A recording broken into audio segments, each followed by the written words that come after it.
जी, अस्सलाम वालेकुम। आज ये हमारा एवरीडे साइंस का लेक्चर नंबर 2 है। पहला लेक्चर हमने कल पढ़ा था। तो आज के लेक्चर के अंदर हम कुछ नई चीज़ें करने जा रहे हैं। पिछले लेक्चर के अंदर हमने जो पढ़ा था बेसिकली, उसके अंदर हमने कार्डियोवैस्कुलर के बारे में और बॉडी के अंदर सेल मतलब बायोलॉजी से हमने शुरू किया था। इसमें हमने cell, tissue, organ, organ system, organism, cardiovascular और मल्टीपल चीज़ें पढ़ी थी। तो आज हम बेसिकली शुरू करने जा रहे हैं ब्लड वेसल से। क्योंकि ये बहुत ही इंपॉर्टेंट चीजें हैं। आप लोगों को बच्चे कंफ्यूज हो जाते हैं कि आर्टरीज, कैपिलरीज और वेन्स में क्या फर्क होता है। तो ये बेसिकली कुछ बेसिक से डिफरेंस है, तो आप लोगों को ये पता होने चाहिए। हमारे पास तीन तरह की बेसिकली हमारे पास जो होती हैं ब्लड वेसल्स होती हैं। अब सबसे पहले उनमें एक आर्टरीज है, कैपिलरीज है एंड वेन्स है। अब आर्टरीज का क्या काम होता है? Arteries carry blood away from heart. जो दिल से, आज हम दिल यही बना लेते हैं ठीक है ना, काबिल कबूल है ना। ये वाले दिल से जो खून परे ले जाती हैं, दिल से दूर मतलब पूरी बॉडी की तरफ ले जाती हैं, वो हमारे पास कौन सा कहलाती हैं? वो वेसल्स, वो कहलाती हैं आर्टरीज, जो दिल से ब्लड को परे ले जाती हैं away. They are the largest and strongest blood vessel. ये बड़ी लंबी भी होती है साइज के अंदर और स्ट्रॉन्ग भी होती हैं। All arteries except pulmonary artery carry oxygenated blood. वो कह रहे हैं कि तमाम की तमाम आर्टरीज, जितनी भी आर्टरीज हैं, सब के अंदर कौन सा ब्लड होता है? ऑक्सीजनेटेड ब्लड होता है। लेकिन जो पल्मोनरी आर्टरी है, इसके अंदर डी ऑक्सीजनेटेड ब्लड होता है। ये मैंने आपको कल पढ़ाया है। अब डी ऑक्सीजनेटेड ब्लड होने का मतलब यहाँ पर क्या है? देखें जी, ये हमारे पास हमने पढ़ा था ना, दिल के चार चैम्बर्स हैं। ये हमारे पास कौन सा है? ऊपर वाले कौन से होते हैं, नीचे वाले कौन से होते हैं? ऊपर वाले आर्टियम होते हैं और नीचे वाले वेंट्रिकल्स होते हैं। ये राइट आर्टियम है, ये लेफ्ट आर्टियम है। ये राइट वेंट्रिकल है और ये लेफ्ट वेंट्रिकल है। अब लेट्स सपोज ये हमारा दिल है और यहाँ से लेट्स सपोज ये बाकी हमारी जिस्म की बॉडी है, जो हमारा, हमारी टांगे, हमारा सर, हमारा पाँव, सारी चीजें मतलब हमारी जो बॉडी एक्सेप्ट दिल के अलावा। अब जब भी ये लेट्स सपोज यहाँ पर जी हमारे पास है फेफड़े, लंग्स जिसे हम कहते हैं। और हमें पता है कि लंग्स के अंदर क्या आता है? ऑक्सीजन आती है, जो हम नाक के जरिए से, मुंह के जरिए से इनहेल करते हैं। अब जो ऑक्सीजन यहाँ पर है ना, यहाँ पर, अब क्या होता है कि लेट्स सपोज ये हमारी बाकी रिमेनिंग बॉडी है। अब बॉडी से जो दिल का काम ये होता है कि ऑक्सीजन वाला ब्लड बॉडी को दे। और उसी के मतलब उलट में ये होता है कि जब बॉडी के पास सारी ऑक्सीजन चली जाती है, जो ब्लड के अंदर मौजूद होती है, तो जो डी ऑक्सीजनेटेड ब्लड होता है, ऑक्सीजन के बगैर वाला ब्लड, वो वापस दिल में आता है। अब वो वापस कहाँ पे आता है? वो आता है राइट आर्टियम के अंदर, राइट आर्टियम से होता हुआ राइट वेंट्रिकल में जाता है। अब ये जो दिल और लंग्स के दरमियान में जो आर्टरी है ना, जो लंग्स और दिल के दरमियान में, इसे हम कहते हैं पल्मोनरी आर्टरी। ये रही पल्मोनरी आर्टरी। तो जो दिल और लंग्स के दरमियान में जो आर्टरी है, वो होती है पल्मोनरी आर्टरी। अब हमें पता है कि बॉडी से ब्लड वापस आया है, तो वापस आएगा तो उसमें क्या होगी? ऑक्सीजन के बगैर होगा, विदाउट ऑक्सीजन होगा, डी ऑक्सीजनेटेड ब्लड होगा। अब जब डी ऑक्सीजनेटेड ब्लड दिल में आया है, तो दिल से अब लंग्स में गया है ये ऑक्सीजन लेने के लिए। अब जब जार्स में ऑक्सीजन नहीं है, तो ये जो है बेसिकली ये क्या है? ये पल्मोनरी आर्टरी है। ये जो इतना पार्ट है ना बेसिकली, ये वाला पल्मोनरी आर्टरी है। और इसके अंदर कौन सी ऑक्सीजन ये विदाउट ऑक्सीजन वाला डी ऑक्सीजनेटेड ब्लड होता है। ये आप लोगों ने याद रखना है। अब वो कह रहा है कि they are the largest and strongest blood vessels all arteries except pulmonary. वो कह रहा है तमाम जितनी भी आर्टरीज हैं उनके अंदर ऑक्सीजन होती है, सवाए किसके? पल्मोनरी के। और पल्मोनरी कौन सी है? क्योंकि ये दिल से जा रहा है ब्लड लंग्स के अंदर कैरी। वो कह रहा है पल्मोनरी आर्टरी के अलावा जितनी भी आर्टरीज उनके अंदर क्या होती है? ऑक्सीजन होती है। क्योंकि बाकी जितनी भी आप देखिए ना। अब एक और चीज भी आपको क्लियर हो जानी चाहिए कि दिल से जो भी वेसल्स हैं, जो भी आर्टरीज ब्लड लेकर जाती हैं, उनके अंदर एक तो ऑक्सीजन भी होगा और उनका नाम क्या होगा? उनका नाम होगा आर्टरीज। मतलब हमें ये समझ आ गई कि क्योंकि जिसके अंदर ऑक्सीजन होगा, हमने कहा कि जितना भी आर्टरीज के अंदर ब्लड चलेगा उसके अंदर ऑक्सीजन होगी। तो हमने कहा ना कि दिल पंप करता है ऑक्सीजन वाले खून को पूरी बॉडी के अंदर। तो इन आर्टरीज के अंदर एक तो ब्लड भी होगा और ऊपर से क्या होगा? ऑक्सीजन वाला ब्लड होगा। जब वो वापस आएगा तो वो डीऑक्सीनेटेड ब्लड होगा, उसके लिए अलग तरीकाकार है। तो यहाँ पे हमें ये देखना चाहिए कि एक तो दिल जब पंप करता है तो उसके अंदर जो ऑक्सीजन वाला ब्लड होता है, और दूसरा पल्मोनरी आर्टरी के अंदर डी ऑक्सीजन ब्लड होता है। बाकी इसके अलावा जितने भी आर्टरीज है सब के अंदर क्या होता है, ऑक्सीजन वाला ब्लड ही होता है। देन नंबर 2 पे हमारे पास है capillaries. Capillaries are the fragile blood vessel, ये कमजोर होती हैं, ये कमजोर होती हैं। Capillaries are the thin fragile, fragile कमजोर होता है, that distribute blood to cells and tissues. अब क्या होगा, अब हमारे पास जो ऑक्सीजन है, ऑक्सीजन वाला ब्लड है, दिल से आ गया बॉडी के अंदर। अब बॉडी के एक एक सेल के पास, एक एक टिश्यू के पास जो लेके जाती हैं, लेट्स सपोज यहाँ से ब्लड आया है सारा, और यहाँ पर एक टिश्यू है, यहाँ पर एक टिश्यू है, यहाँ पर। अब ये ब्लड के अंदर से यहाँ पे जितनी जा रहा है टिश्यूज के पास, ऑर्गन्स के पास ब्लड जा रहा है ऑक्सीजन वाला, वो कौन लेके जा रहा है, उसे कहते हैं कैपिलरीज। ये जो आर्टरी से आर्टरी से ब्लड लेकर सेल्स, टिश्यूज और ऑर्गन के पास लेके जा रहा है, ये बेसिकली कहलाती हैं capillaries. They are the blood vessel that transport blood from the arteries to the veins. अब ये आर्टरी से वेन्स की जानब, मतलब ये आर्टरी से वेन्स की जानब लेके जाती हैं। One cell thick vessel are called capillaries. इसकी जो थिकनेस होती है, इसकी जो मोटाई होती है, वो सिर्फ एक सेल होती है।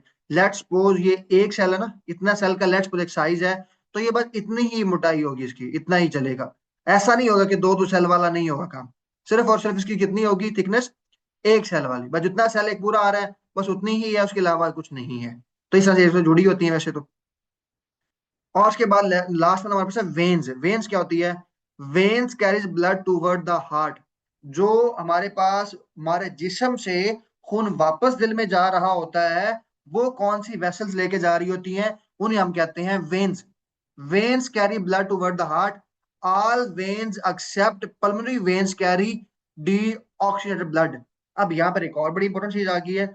अब देखिए, हमें पता है कि जब हमारी बॉडी से दिल की तरफ ब्लड जाता है, लेट्स सपोज ये हमारी बॉडी है, बॉडी से अब ये जो पहले आर्टरीज लेके आई हैं ऑक्सीजन वाला ब्लड, अब यहाँ से जब ये ऑक्सीजन दे देंगी सेल्स को, टिश्यूज को, ऑर्गन्स को, जब वापस जाएंगी तो without oxygen D oxygenated blood लेकर जाएंगी। तो अब ये जो वापस जा रहा है, ये कौन लेके जा रहा है, ये लेके जा रहा है वेन्स। अब वो कह रहा है जितनी भी वेन्स हैं सब के अंदर डी ऑक्सीडेटेड ब्लड होता है, सवाए किसके, सवाए पल्मोनरी वेन के। सिर्फ और सिर्फ पल्मोनरी वेन ऐसी वेन है जिसके अंदर ऑक्सीजन वाला ब्लड होगा। अब ये क्या चीज है, हमने पढ़ा है ना कि दिल से लंग्स की जानब जो लेके जाती हैं ब्लड को वेसल्स, वो कहलाती हैं पल्मोनरी आर्टरीज। अब यहाँ पे ब्लड आ गया विदाउट ऑक्सीजन वाला, लंग्स ने उसे क्या प्रोवाइड की है, ऑक्सीजन प्रोवाइड की है। अब ऑक्सीजन प्रोवाइड करने के बाद लंग से ब्लड जाएगा इधर, यहाँ पर। अब ये जो ब्लड लेके गया है, अब इसके अंदर क्या है, ऑक्सीजन है इस ब्लड के अंदर। अब ये कौन सी वेन कहलाएगी, ये बेसिकली कहलाएगी पल्मोनरी वेन। क्या कहलाएगी, पल्मोनरी वेन। इस तरह से क्लियर है बच्चों। अब ये ऑक्सीजन वाला ब्लड लेके गई है जो, वो कहलाएगी पल्मोनरी वेन। और ये लंग से होने के बाद ऑक्सीजन वाला ब्लड सबसे पहले कहां पे जाएगा, लेफ्ट सॉरी लेफ्ट जो हमारे पास है ना आरटीएम, उसके अंदर, लेफ्ट आरटीएम के अंदर जाएगा। और फिर यहां से होता हुआ लेफ्ट वेंट्रिकल में आएगा, और लेफ्ट वेंट्रिकल से होता हुआ आगे बॉडी के अंदर चला जाएगा। यहां तक बताओ अगर कोई भी कंफ्यूजन है तो। उसके बाद जी हमारे पास है जी ब्लड। ब्लड क्या होता है, blood is the circulating fluid compose of different constituent, it transport nutrients to and from the cell. अब देखें जी, न्यूट्रिएंट्स होते हैं, अगर आप कोई चीज खाते हैं ना, खाना खाते हैं, लेट्स सपोज ये आपने कोई भी जूस पिया है, कोई खाना खाया है, अब आपको तो वो जहरी तौर पर एक रोटी लग रही है, एक जूस लग रहा है, लेकिन उसके अंदर डिफरेंट न्यूट्रिएंट्स होते हैं, उसमें कैल्शियम होता है, लेट्स सपोज अगर आप पालक खाते हैं उसके अंदर आयरन होता है। तो डिफरेंट चीजें होती हैं। अब जैसे जो अमरूद है उसके अंदर विटामिन सी होती हैं। तो बेसिकली वो विटामिन, वो न्यूट्रिएंट्स जो होते हैं बेसिकली हमारा जो बॉडी को तो वो नजर आ रहे होते हैं ना, हमें तो वो अमरूद नजर आ रहा है, लेकिन बॉडी तो उसको एज अ न्यूट्रिएंट्स ले रहा है। तो वो जो न्यूट्रिएंट्स जो हम खाते हैं और बाद में हजम होने के बाद वो हमारी बॉडी तक जाते हैं, तो उनको लेके बेसिकली हमारा ब्लड जाता है। और उसके बाद ये कंपोजिशन ऑफ जो ब्लड है, ब्लड किस तरह से बनता है या ब्लड के अंदर कौन कौन सी चीजें होती हैं, वो मैं आपको बताता हूँ। चलें जी, ब्लड के अंदर हमारे पास here is a brief description of blood component, जिसमें प्लाज्मा होता है ब्लड के अंदर, ब्लड सेल्स होते हैं एंड प्लेटलेट्स होते हैं। ब्लड के अंदर प्लाज्मा होता है, ब्लड सेल्स होते हैं एंड प्लेटलेट्स होते हैं। अब आप लोगों को याद रखना है कि जो हमारे पास ब्लड होता है ना, ब्लड के अंदर जो प्लाज्मा होता है वो 55% होता है। लेट्स सपोज अगर 100% है ना ब्लड, 100% हम लेके चलते होते हैं, तो 100% में से 55% जो है वो होता है ब्लड प्लाज्मा, और 45% होता है जो बाकी जो एलिमेंट्स, जो फॉर्म्ड एलिमेंट्स होते हैं जिससे ब्लड बनता है, तो ये 45% होते हैं। अब ये जो ब्लड प्लाज्मा है इसको आगे फर्दर हम डी कोड करते हैं, तो प्रोटीन 7% होता है, अदर सोल्यूट्स 1.5% होते हैं, और जो वाटर है वो 91.5% होता है। अब ये प्लाज्मा का 91.5% जो है वो क्या होता है, वाटर होता है। अब रिमेनिंग जो 45% है उसके अंदर हमारे पास प्लेटलेट्स होते हैं, रेड ब्लड सेल्स होते हैं, एंड व्हाइट ब्लड होता है। अब आप लोगों ने याद रखना है कि हमारे पास जो प्लेटलेट्स होते हैं वो 1.5 लाख से लेकर 4 लाख तक हमारी बॉडी के अंदर होते हैं। आप लोगों ने कुछ साल पहले खबर सुनी होगी कि नवाज शरीफ साहब के प्लेटलेट्स कम हो गए हैं, इसलिए उनको इलाज के लिए लंदन जाना होगा। मैं यहाँ पे कोई पॉलिटिकल बात नहीं कर रहा, आप लोगों को एक रेफरेंस दे रहा हूँ। I am a political person as a teacher. उसके बाद है जी blood plasma is a yellowish liquid. जो ब्लड प्लाज्मा होता है येलोइश लिक्विड होता है। Components of blood that hold the blood cell in whole blood in suspension. मतलब ये है कि ये येलोइश लिक्विड होता है, इसके ऊपर जो हमारे पास ब्लड जो है ना प्लेटलेट्स और जो होल ब्लड है वो तैर के आगे जा रहा होता है। It is the liquid part of the blood that carry cells and protein throughout the body. अब ये एक लिक्विड पार्ट है, इसके अंदर से क्या होता है, जो प्रोटीन्स हैं वो पूरी बॉडी के अंदर मूवमेंट कर रहे होते हैं। It make up 55% of the body in the total blood volume. मतलब अगर लेट्स सपोज आपकी बॉडी के अंदर 100% ब्लड है ना, 100%, तो उसके में से 55% कौन सा होगा, उसके में से 55% जो होगा वो हमारे पास प्लाज्मा होगा। ये आप लोगों ने याद रखना है। Plasma the clear yellowish fluid, ये इसका जो कलर होता है वो येलो होता है। उसके बाद जी हमारे पास नेक्स्ट वन है ब्लड। अब ब्लड के अंदर डिफरेंट चीजें आ जाती हैं। ब्लड सेल्स के अंदर there are two types of blood cells, जिसमें रेड ब्लड होते हैं हमारे पास, एंड वाइट ब्लड सेल्स होते हैं। रेड ब्लड सेल्स जिसे हम आरबीसी कहते हैं, and WBC white blood sales. Red blood sales carry oxygen. जो आप लोग अब पेपर में हमसे बता सकता है कि कौन से ऐसे सेल्स हैं जो ऑक्सीजन को कैरी करते हैं, तो वो रेड ब्लड सेल्स होते हैं। They contain haemoglobin. Red blood cells के अंदर हीमोग्लोबिन होता है, and it is the haemoglobin which permits them to transport oxygen and carbon dioxide. अब ये जो हीमोग्लोबिन है ये बेसिकली एक कह लें रीजन है, एक कैरियर है जो ऑक्सीजन और कार्बन डाइऑक्साइड को मूवमेंट करवाने में हेल्प प्रोवाइड करता है। Red blood cells are also as erythrocytes which have the function of transporting oxygen। अब जो रेड ब्लड सेल्स है इसे हम एरिथ्रोसाइट्स भी कहते हैं, एरिथ्रोसाइट्स भी कहते हैं, और इसका काम क्या होता है, ऑक्सीजन को ट्रांसपोर्ट करना। White blood cells are also known as leukocytes which have the function as a defense mechanism। अब एक और दो चीजें आपको क्लियर होगी, एक होती है एरिथ्रोसाइट, एक होती है ल्यूकोसाइट। ये आप लोगों ने मैट्रिक में पढ़ा होगा, अगर आप में से बायो में से है तो उसको बड़ा अच्छे से पता होगा। एरिथ्रोसाइट बेसिकली होती है, ये ब्लड का एक फंक्शन है जिसका काम, जिसका मतलब होता है बेसिकली ऑक्सीजन को ट्रांसपोर्ट करना। ट्रांसपोर्ट करना मतलब यहाँ से वहां ले जाना, पूरी बॉडी के अंदर मूवमेंट करवाना। और दूसरा होता है लीकोसाइट। लीकोसाइट का काम होता है बेसिकली डिफेंस प्रोवाइड करना, जिसे हम कहते हैं ना इम्यून सिस्टम। आपकी लेट्स सपोज अल्लाह ना करे अगर कट लग गया था ना हमारी किसी उंगली के ऊपर या किसी चीज के ऊपर, तो जो खून जमाता है जो वहां पे एज अ डिफेंस का तौर पे काम करता है कि ब्लड को ज्यादा नहीं बहने दे, वो हमारे पास वहां पे होते हैं प्लेटलेट्स। अब प्लेटलेट्स बेसिकली उसका दूसरा नाम क्या है, लीकोसाइट्स है। और लीकोसाइट का काम क्या होता है, डिफेंस मैकेनिज्म को मतलब कह लें कि फंक्शन अदा करना। फिर है जी प्लेटलेट्स। प्लेटलेट्स क्या होते हैं, एन इरेगुलर डिस्क शेप। ये डिस्क शेप बेसिकली होते हैं इस तरह से in the blood. Platelets which are also known as a thrombocytes. Thrombocytes basically होती है इस तरह से, आप लोगों ने पढ़ा होगा, और अगर उर्दू में मीडियम आपने किया ना, तो ये बेसिकली थ्रोम्बोसाइट्स इस तरह से। और मैट्रिक फिर एफएससी में मैंने मैथ फिजिक्स रख लिया था, तो ये उर्दू मीडियम वाली बायो पढ़ी हुई है। An irregular disc shape element in the blood platelets which are also known as a thrombocytes have the function to clot blood. अब प्लेटलेट्स का काम क्या होता है बेसिकली, ब्लड को जमाना, क्लॉट करना। During normal blood clotting the platelets clump together. मतलब एग्रीगेट का मतलब होता है कि जमा होना, एक हुआ दूसरा तीसरा पांचवा छठा इस तरह से ना ऊपर नीचे। लेट्स सपोज ये उंगली है ना, यहाँ से लेट्स सपोज कट लग गया है यहाँ से, तो ब्लड निकल रहा है, तो यहाँ पर एक आएगा दूसरा आएगा तीसरा, यहाँ पर क्लॉटिंग कर देंगे और वहां पे आके ब्लड को रोकना शुरू कर देंगे। तो ये बेसिकली इसका काम होता है प्लेटलेट्स का। और जो व्हाइट ब्लड सेल होता है बेसिकली वो हमारे पास इम्यूनिटी प्रोवाइड करता है। इम्यूनिटी के अंदर हमारे पास डिफरेंट चीजें आ जाती हैं। जैसे हमारे पास हमने पढ़ा ना कि बुखार के अंदर भी हमें जो इम्यूनिटी प्रोवाइड करता है वो कौन प्रोवाइड करता है, व्हाइट ब्लड सेल्स प्रोवाइड करते हैं। और भी डिफरेंट हमारे बॉडी को जरासीम से वायरस से बचाने के लिए जो व्हाइट ब्लड सेल अपना काम कर रहे होते हैं, और उसके अंदर बेसिकली यही काम किया जाता है कि ब्लड को रोकने से बचाने के लिए जो काम अदा कर रहे होते हैं, अपना फंक्शन कर रहे होते हैं, वो प्लेटलेट्स इंडिविजुअली कराते हैं। फिर उसके बाद जी हमारे पास ये चार्ट है। अब ये हमने इसकी तादाद पढ़ ली है कितने नंबर्स में होते हैं बेसिकली, और इसका जो लाइफ स्पैन है वो बड़ा जरूरी है। रेड ब्लड सेल्स का जो लाइफ स्पैन है ये 120 दिन होता है। 120 दिन के बाद ऑटोमेटिकली टूट जाते हैं, और टूटने के बाद नए जनरेट हो जाते हैं। और उसका काम क्या होता है? ऑक्सीजन को ट्रांसपोर्ट करना। अगर आपके जिस्म में रेड ब्लड सेल्स की कमी हो जाती है तो जो बीमारी होती है बेसिकली उसे कहते हैं एनीमिया। जो अनीमिया होती है, रेड ब्लड सेल्स की कमी को अनीमिया कहते हैं। और एक्सेस हो जाए तो हम कहते हैं पोलिथीमिया। और जो रेड ब्लड सेल्स हैं ये कहाँ पे पैदा होते हैं? ये होते हैं बोन मैरो के अंदर। ये मैंने आपको बताया था, रिसेंट पीपीएससी का पेपर हुआ उसके अंदर ये एमसीक्यू आया हुआ था, और ये पहले भी रिपीट होता रहता है कि रेड ब्लड सेल्स कहाँ पे पैदा होते हैं। तो ये पैदा होते हैं जनाब बोन मैरो के अंदर। अब ये इसका साइज है ये आप पढ़ सकते हैं, और इसके जो नंबर होते हैं वो 4.8 से लेके 5.4 मिलियन तक आपकी बॉडी के अंदर पाए जाते हैं। फिर उसके बाद इतनी तादाद में होते हैं। फिर व्हाइट ब्लड सेल्स। अब व्हाइट ब्लड सेल्स कितने होते हैं कि 5,000 से लेके 10,000 तक हमारी बॉडी के अंदर होते हैं। और इसका जो लाइफ स्पैन है वो रेड ब्लड सेल से कम है, ये 13 से 20 दिन तक होता है। इसके अगर डेफिशिएंट डिफेंस एंड इम्यूनिटी के अंदर काम आता है। और अगर इसकी कमी हो जाए तो उसे हम ल्यूकोपेनिया कहते हैं।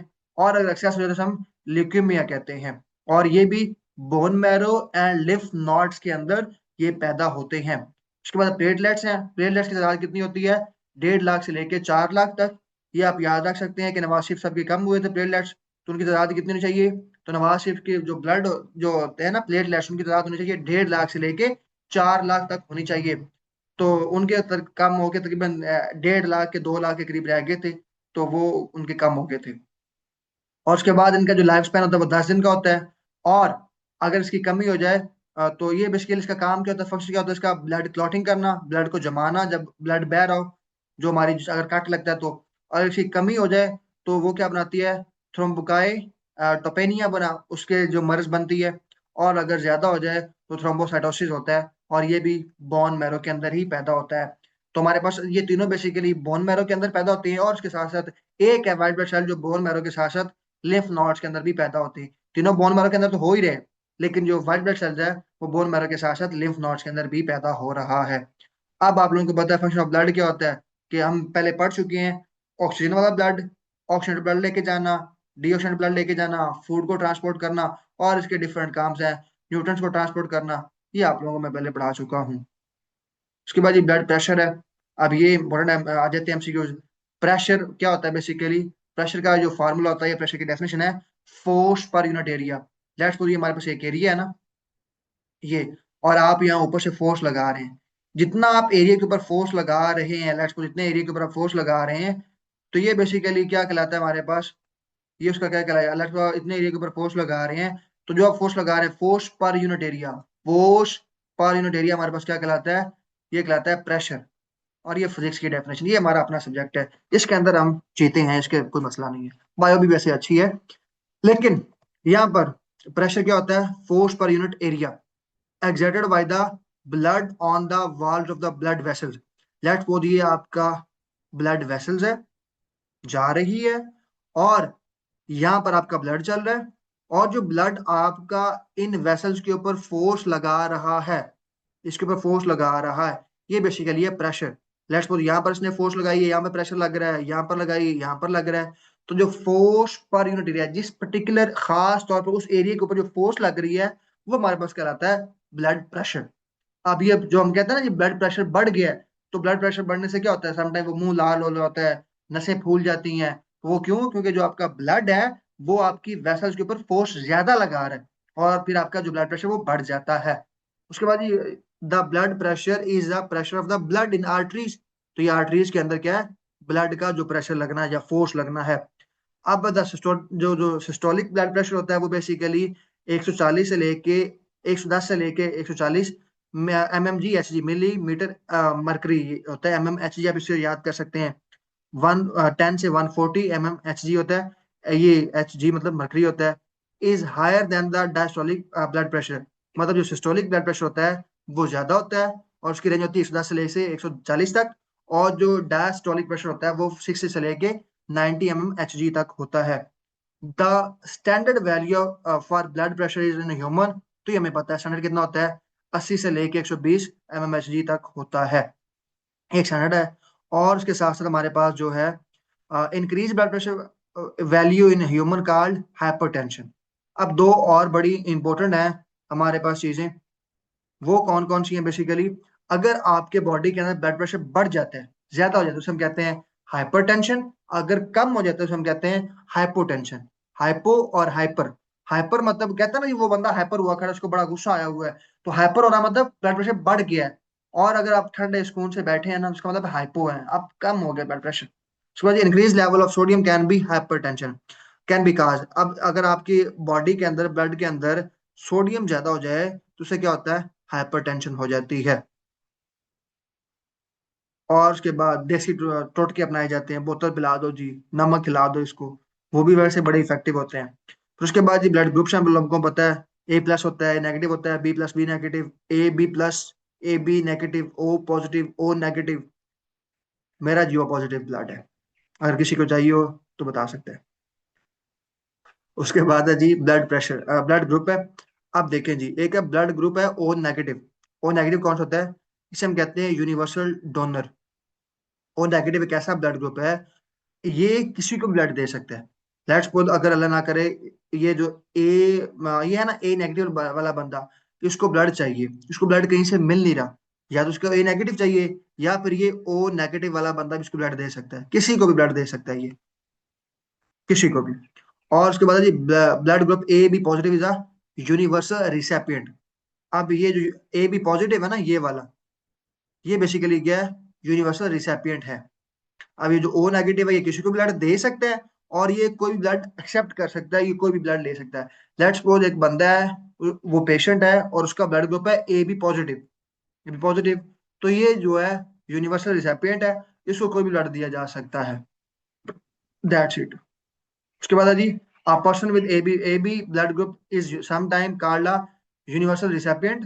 चीजें हैं, हेमोफीलिया, थैलेसीमिया, इसके बारे में पेपर में पूछ लेते होते हैं कि हेमोफीलिया क्या है, थैलेसीमिया क्या है, या उसके बाद एनीमिया क्या है, ल्यूकेमिया क्या है, या पीएच ऑफ ब्लड, ब्लड के अंदर कितनी तेजाबियत है, तो उसके बारे में वो समटाइम पूछ लेते होते हैं। तो अगर हम बात करें हेमोफीलिया की, हेमोफीलिया बेसिकली क्या होता है, हेमोफीलिया बेसिकली होता है, haemophilia is a genetic disorder. ये जेनेटिक डिसऑर्डर मतलब बाप दादा से ऊपर से जीन्स के अंदर चलता आ रहा है।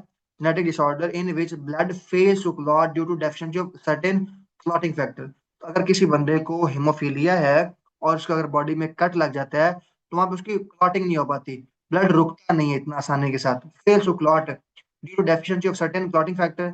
The injured keeps on bleeding even on slight injury. अगर किसी बंदे को छोटी सी भी कोई इंजरी होगी ना, मामूली सा भी कट लग गया ना, उसका ब्लड निकलता रहेगा बेसिकली।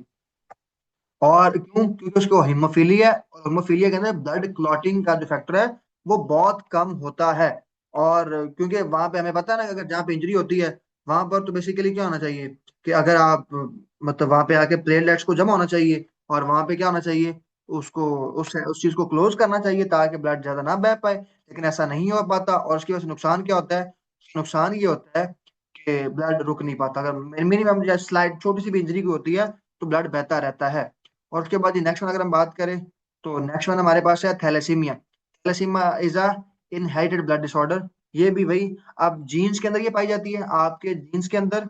और उसके बाद ये वाली जो है, ये इनहेरिटेड ब्लड डिसऑर्डर है, मतलब बाप दादा से नस्ल दर नस्ल चलता आ रहा है। इनहेरिटेड ब्लड डिसऑर्डर है in which normal haemoglobin is synthesised. मतलब इसके अंदर क्या होता है, एक नॉर्मल नहीं, जैसे आप और मेरे में एक नॉर्मल हेमोग्लोबिन है, इसके अंदर क्या होती है, अब नॉर्मल हेमोग्लोबिन पाई जाती है।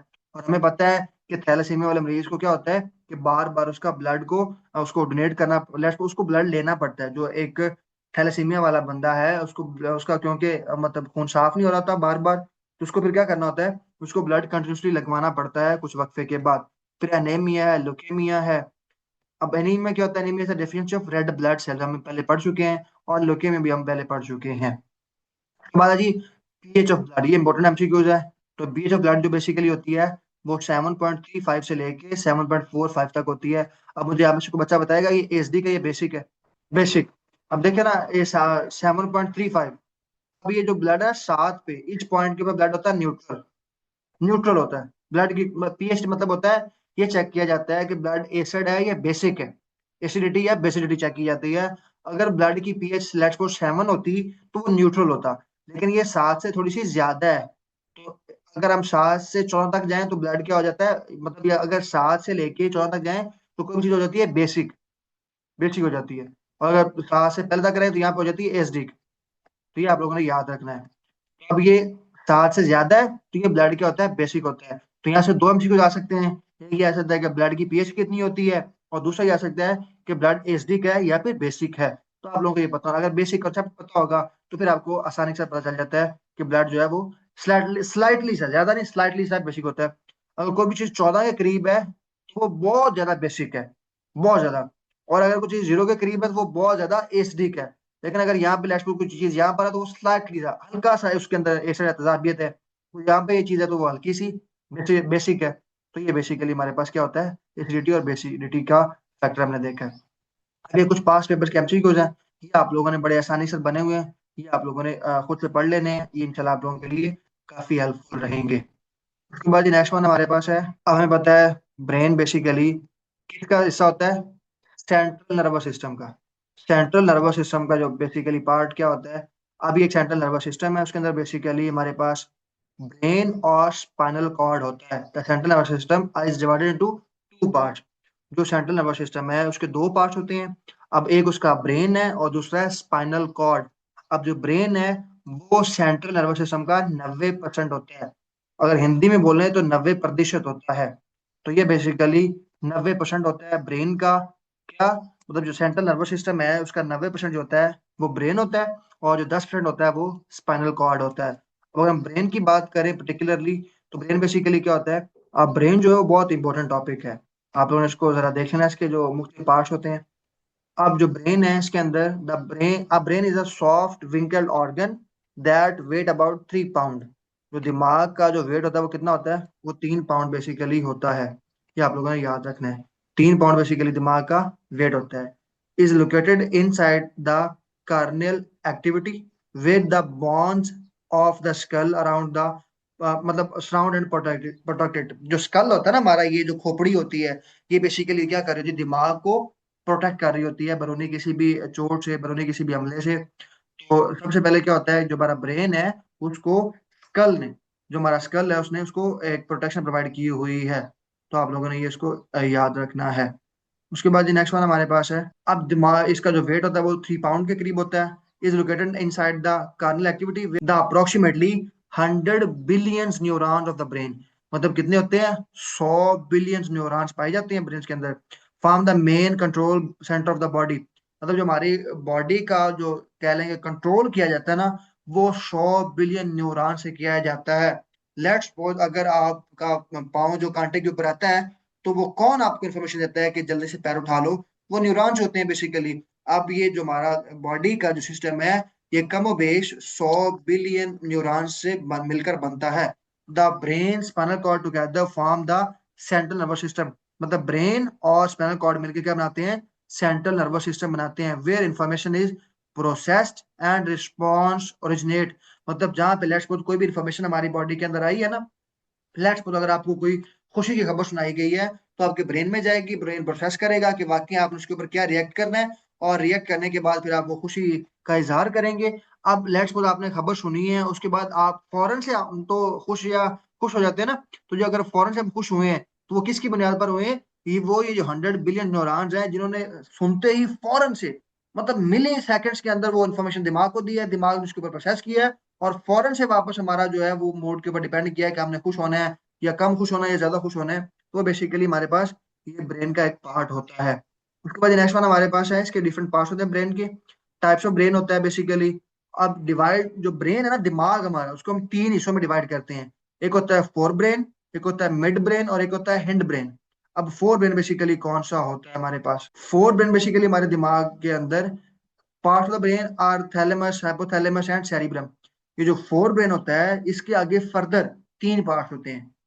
एमसीक्यू आ जाता होता है समटाइम कि जो हमारे पास सेरिब्रम है ना, सेरिब्रम, ये दिमाग के किस पार्ट का हिस्सा है? सेरिब्रम जो है वो दिमाग के किस पार्ट का हिस्सा है? तो ये फोर ब्रेन का है। हाइपोथैलेमस किसका हिस्सा है? फोर ब्रेन का। थैलेमस किसका? फोर ब्रेन का।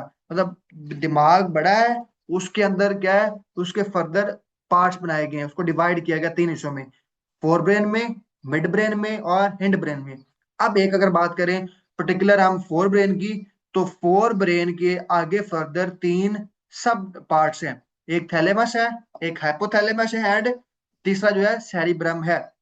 अब दिमाग के फंक्शन है ना, लेट्स सपोज आपने सोना है, आपने मतलब आपकी फीलिंग्स हैं, अगर आपको कोई और इसके अलावा कोई मतलब सोने के अंदर आपके दिमाग ने वर्किंग करनी है, बॉडी को एक्टिव रखना है, कोई भी चीज है उसको इंफॉर्मेशन को प्रोसेस करना है, आपके मूड स्विंग्स हैं जो, वो दिमाग के मुख्तलिफ पार्ट्स उसको कंट्रोल कर रहे होते हैं। सबसे पहले हमारे पास क्या है? थैलेमस है।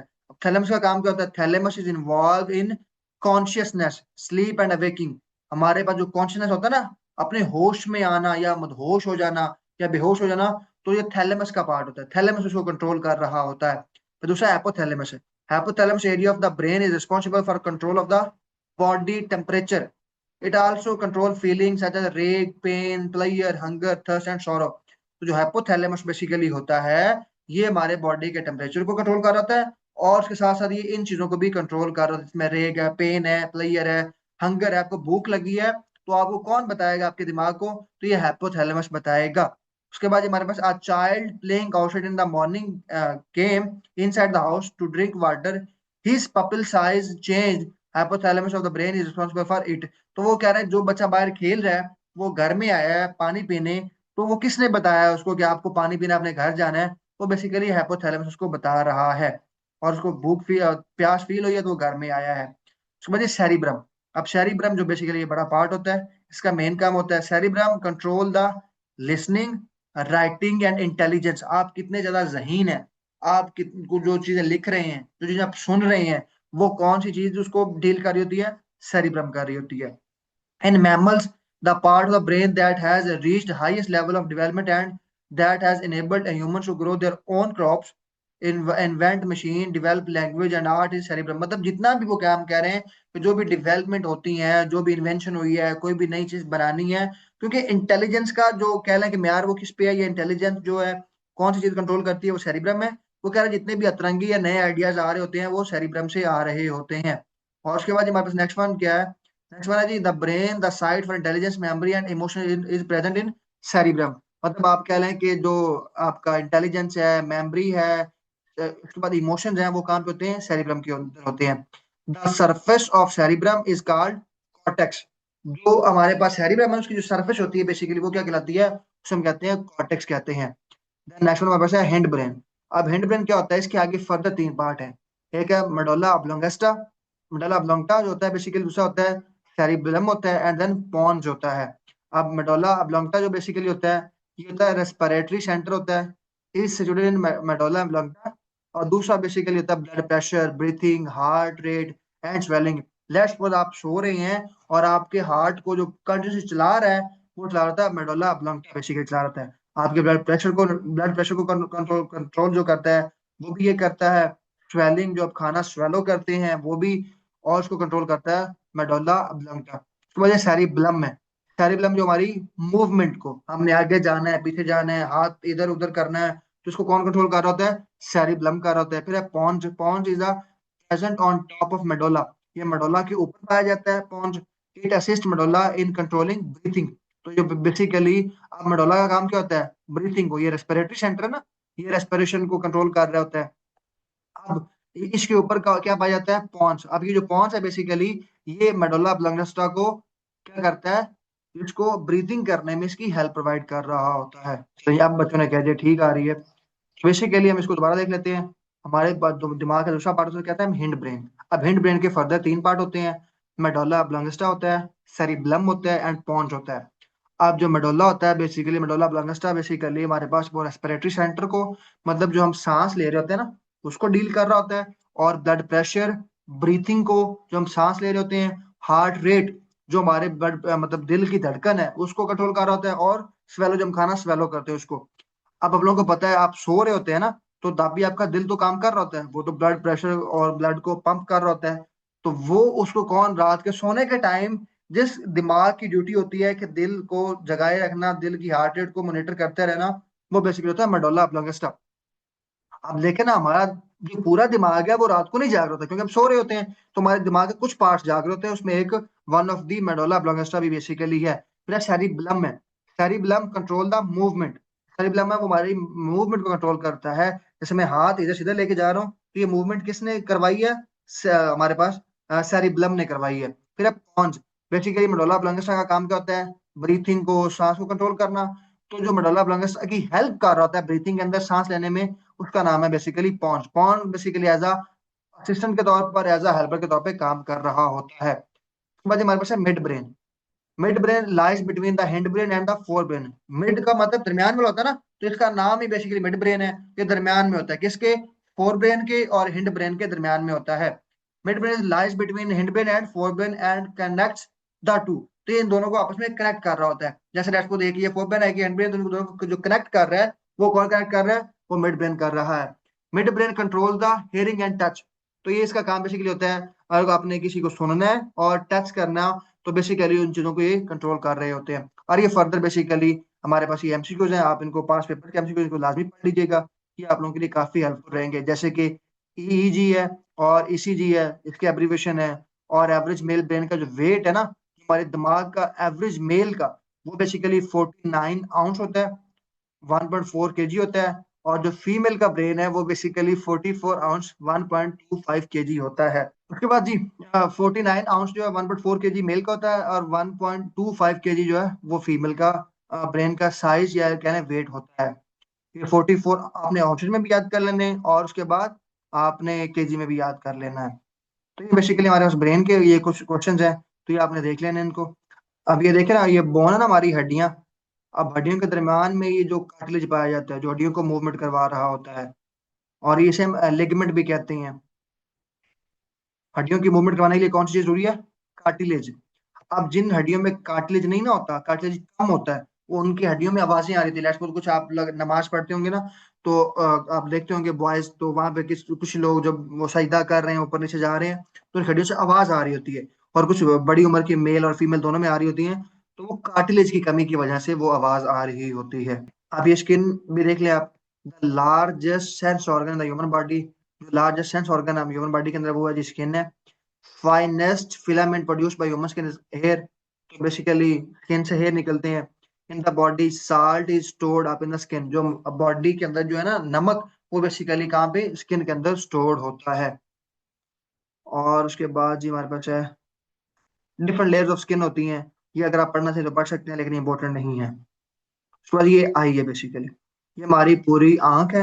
अब इसके अंदर डिफरेंट इसके पार्ट्स हैं, जैसे हमने दिमाग के पढ़े, जैसे हमने दिल के पढ़े, वैसे ही अब इसमें basically cornea, iris, pupil, aqueous humour है, फिर एक क्रिस्टलाइन लेंस है, फिर सिलरी मसल्स है, रेटिना है, ऑप्टिक नर्व है। तो ये इसके बेसिकली कुछ पार्ट्स हैं दिमाग के, सॉरी आंख के।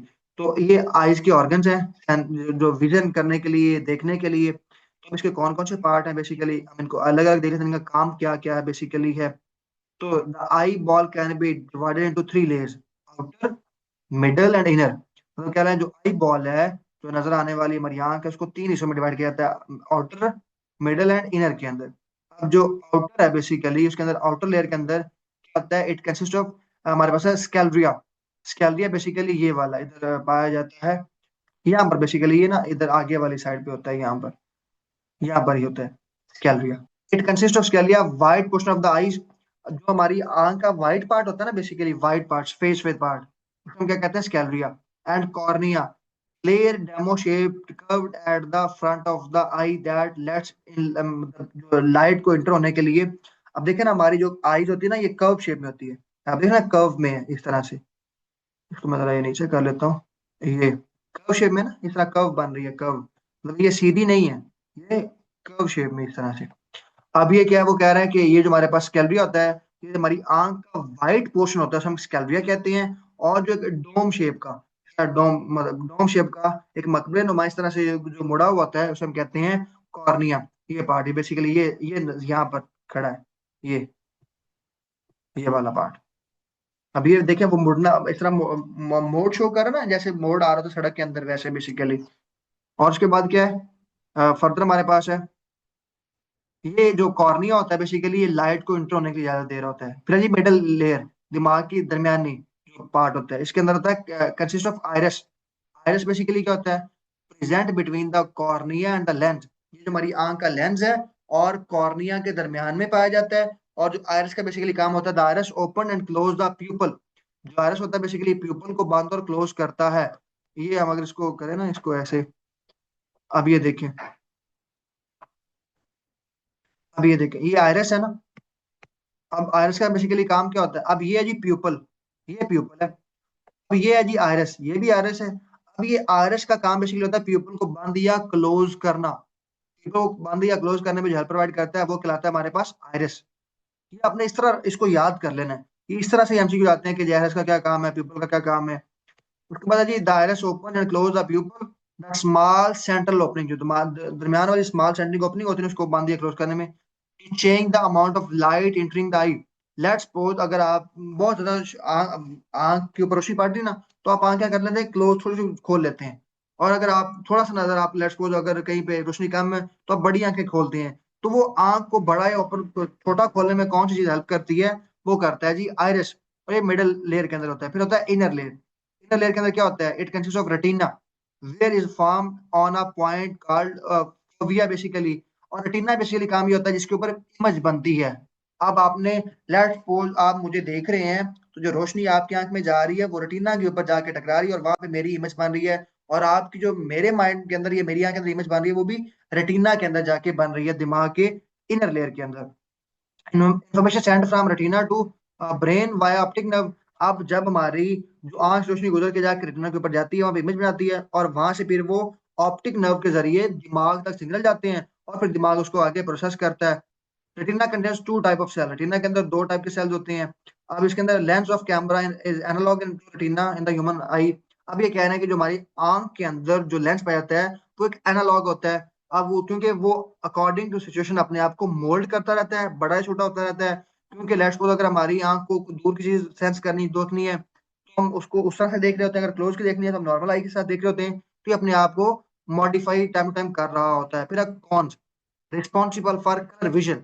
हमारी जो कलर विजन है, लेट्स सपोज अगर आपको कोई रेड कलर नजर आ रहा है, आपको ब्लू नजर आ रहा है, सिल्वर नजर आ रहा है, या वो कोई भी कलर, ये लेट्स सपोज ये ब्लैक है, ये आपको ब्लैक नजर कैसे आ रहा है, तो ये आपको नजर आ रहा है ड्यू टू कॉन्स की वजह से। ये rods for night vision when it is dark. जब आप अंधेरे में जा रहे होते हैं, तो अंधेरे में जो आपको नजर आ रहा था बेसिकली, जो हमारी में देखने में हेल्प प्रोवाइड करा रहा होता है, वो बेसिकली रॉड्स कहलाता है, RODS, रॉड। उसके बाद हमारे पास है ये प्रोसेस ऑफ विजन है, किस तरह से हमारे पास जो हमारी आंख के अंदर विजन हो रही होती है। सबसे पहले लाइट जो रेज है वो कॉर्निया में एंटर होती है, कॉर्निया से लेंस से, लेंस रेटिना से, रेटिना से ऑप्टिक नर्व, जो आंख से लेके जो इन्फॉर्मेशन को दिमाग तक ले जाता है उसे हम ऑप्टिक नर्व कहते हैं, और फिर ब्रेन तक जाती है, और फिर ब्रेन उसको अपने मुताबिक उस पर रिएक्ट करता है। उसके बाद ये हमारे पास है नजर की कमी का एमसीक्यू आ जाता है। माइओपिया और हाइपरोपिया बेसिकली होता है। माइओपिया बेसिकली होता है near sightedness, difficulty seeing distant object. अब माइओपिया का आप इस तरह याद रख ले कि आप, माइओपिया होती है करीब की नजर। और अगर आपको अल्लाह ना करे अगर किसी बंदे को माइओपिया है, तो उसका बेसिकली वो करीब की चीजें देख सकता है, उसको दूर की चीजें नजर नहीं आती। माइओपिया मतलब नियर साइडनेस। और हाइपरोपिया मतलब कह लें कि फार साइडनेस, दूर की चीजें वो देख सकता है, करीब की नहीं देख सकता। तो अगर जिस बंदे को नजर की लगती है ना, ऐनक, ग्लासेस लगते हैं, तो वो इसी पे डिपेंड कर रहे थे। अगर किसी बंदे को करीब का नजर ज्यादा सही आ रहा है और दूर का नजर नहीं आ रहा, तो उसके लिए लेंस अलग लगता है। अगर उसको दूर का नजर आ रहा है तो करीब का नहीं आ रहा, उसके लिए लेंस अलग लगता है। अब बेसिकली उसके बाद ग्लूकोमा है। ग्लूकोमा का बेसिकली जो काम होता है, the increase pressure in inside eye causing damage to optic nerve affecting vision. अब जो ग्लूकोमा बेसिकली होता है, ये हमारी आंख के अंदर प्रेशर को इंक्रीज करता है, और हमारे जो विजन है ना, विजन जो हमें कम या ज्यादा नजर आना है, लेट्स को कम नजर आना है या ब्लाइंडनेस नजर आना है, तो वो किसकी वजह से होता है, वो ग्लूकोमा की वजह से हो रहा होता है। अब एक होता है colour blindness. Colour blindness basically होता है, it is not blind rather inability to distinction between red blue and green. अब ब्लाइंड, जो कलर ब्लाइंडनेस बेसिकली होता है, इसका मतलब ये नहीं होता कि हम मुकम्मल अंधे नहीं है। इसका मतलब ये होता है कि आपको कलर के अंदर तमीज करने में समझ नहीं आ रही कि रेड ब्लू ग्रीन कौन सा है, आपको तमाम तर तकरीबन एक जैसे लगते हैं। तो ये बेसिकली कहलाता है कलर ब्लाइंडनेस। एक होता है फोटोफोबिया। एक होता है photophobia, discomfort of pain to the eyes due to light exposure. जैसे कहते हैं फोटो मतलब होता है लाइट, फोटान बेसिकली एनर्जी को कहते हैं। अब फोटान बेसिकली जो सूरज की तरफ से रोशनी आ रही है उसको हम कहते हैं फोटान्स। अब बेसिकली कहता है अगर आप सूरज की रोशनी में जाए ना और आपको वहां पे कम डिस्कम्फर्ट आप फील करें, आपको पेन फील हो आपकी आंखों के अंदर, तो बेसिकली आपको क्या है, फोटोफोबिया है। आप जब लाइट के अंदर जाते हैं तो आपकी आंखों के अंदर दर्द होना शुरू हो जाती है, उसको कहते हैं फोटोफोबिया। और ये बेसिकली उसके ऊपर कुछ पास पेपर के एमसीक्यूज भी बड़े फेमस है जो पास पेपर्स में आए हुए हैं, हमें इसको लाजमी देख लेना है, ये बड़े इंपॉर्टेंट होते हैं। The lens in the human eyes, इसे हम कन्वेक्स लेंस कहते हैं, जो हमारी आंख के अंदर लेंस होता है उसे हम कन्वेक्स लेंस कहते हैं। और जो हमारी आंखें होती है ना, ये ब्लू लाइट के लिए बड़ी सेंसिटिव होती हैं। आप लोग लेट्स को अगर आपने नहीं पढ़ा होगा था तो आप वहां पे रेड लगा के आ सकते हैं, लेकिन इसलिए मैं आपको बता रहा हूँ कि अगर आपकी जो आंख है जिसको बहुत ज्यादा जल्दी से मतलब उसको फील कर लेती है, देख लेती है, जिसके लिए बहुत ज्यादा सेंसिटिव होती है, वो होती है हमारे पास blue light. Night vision is possible when the help of infrared rays, जो हम रात में देख पाते हैं ना, वो ड्यू टू जिसकी होता है इंफ्रारेड रेज की वजह से होता है। और उसके बाद ये कुछ इसके फर्दर एमसीक्यूज हैं, ये आप लाजमी पढ़ लीजिएगा। अब इसके अंदर ये कुछ इम्पोर्टेंट नहीं है, इसको करने की जरूरत नहीं है। अब एक चीज और की यहाँ से बताता चलूं, ये जो हड्डी है ना, ये वाली, ये ये यहाँ पर ये स्टेप्स, ये हमारी आंख मतलब सॉरी हमारी बॉडी के अंदर जो सबसे छोटी हड्डियां है ना, वो ये स्टेप्स हैं। ये आप लोगों ने याद रखना है। वो इससे हमसे कोई पूछ लेता है कि सबसे छोटी हड्डी कौन सी हमारी बॉडी के अंदर, तो वो स्टेप्स होती है, वो ये कान के अंदर पाई जाती है। और सबसे बड़ी हड्डी फेमर होती है, जो हमारी थाई के अंदर होती है। फेमर जो टीथ होता है ना हमारे पास, अगर हमारी बॉडी का जो हार्डेस्ट पार्ट है, सख्त तरीन पार्ट है, तो हमारे दांत टीथ होते हैं, हार्डेस्ट टीथ। उसके बाद ये 32 नंबर में होते हैं। प्राइमरी तौर पर जो बीज जो दूध वाले दांत होते हैं वो बीज होते हैं, जो बच्चा उसके बीज दांत होते हैं जिसे हम मिल्की टीथ कहते हैं, वो बीज होते हैं बेसिकली। ठीक है, हमारा आज का लेक्चर था बेसिकली। अगर आपको किसी चीज़ की समझ नहीं आई तो क्वेश्चन कर सकते हैं, बाकी इंशाल्लाह ये लेक्चर आपको मिल जाएगा ड्राइव फॉर्म के अंदर। कल वाला लेक्चर भी आपको अभी प्रोवाइड करना बाकी है और आज वाला भी। तो ये फायदा होता है जो लाइव क्लास लेते हैं, अगर लेट हो भी जाए तो उनको मसला नहीं होता क्योंकि उन्होंने क्लास लाइव ली होती है। बाकी आप आज की टेस्ट की तैयारी करें, wish you best of luck, दुआ में रखेगा। अल्लाह हाफिज़।